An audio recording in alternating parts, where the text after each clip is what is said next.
भारत के महान राजनीतिक, भारत की दिशा दशा बदलने वाले, अखंड भारत के निर्माता आचार्य चाणक्य जी के चरणों में नमन।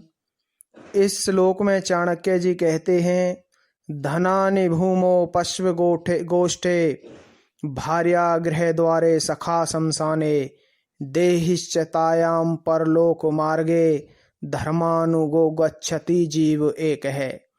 अर्थात जीवन भर का संग्रह किया हुआ धन भूमि पर रह जाता है, पालतू पशु बाड़े तक रह जाते हैं, पत्नी अधिक से अधिक घर के द्वार तक जाती है और मित्र शमशान तक जाते हैं, और शरीर जिसे हम जीवन भर अत्यंत प्रेम करते हैं वह चिता तक रह जाता है, और परलोक में केवल मनुष्य का धर्म ही उसके साथ जाता है।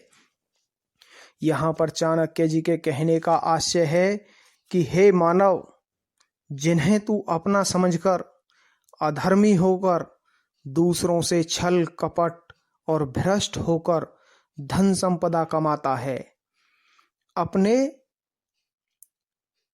आचरण को भ्रष्ट करता है, अपने शुभ कार्यों को छोड़कर पाप कर्मों को करता है, ये सभी बंधु बांधव और संबंधी यहीं पर रह जाएंगे।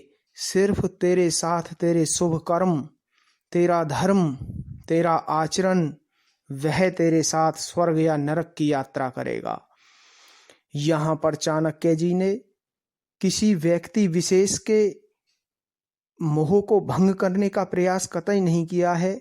चाणक्य जी के कहने का आशय यहाँ पर इतना ही है कि व्यक्ति गलत कार्यों को, गलत आचरण को, पाप को, भ्रष्टाचार को, अपने अधर्म के मार्ग को त्याग कर धर्म का मार्ग अपनाए, अच्छे कार्य करे, शुभ कार्य करे, सबका भला सोचे और भगवान की भक्ति करे।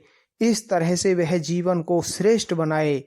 यहाँ पर चाणक्य जी के समझाने का मतलब इतना ही है कि व्यक्ति इतने डर से, और होता भी यही है, केवल व्यक्ति जब मर जाता है तो समाज में भी यही चर्चा होती है कि भाई वो बहुत अच्छा था, या वो ऐसा था, या बहुत बुरा था, या पापी था, या दुराचारी था।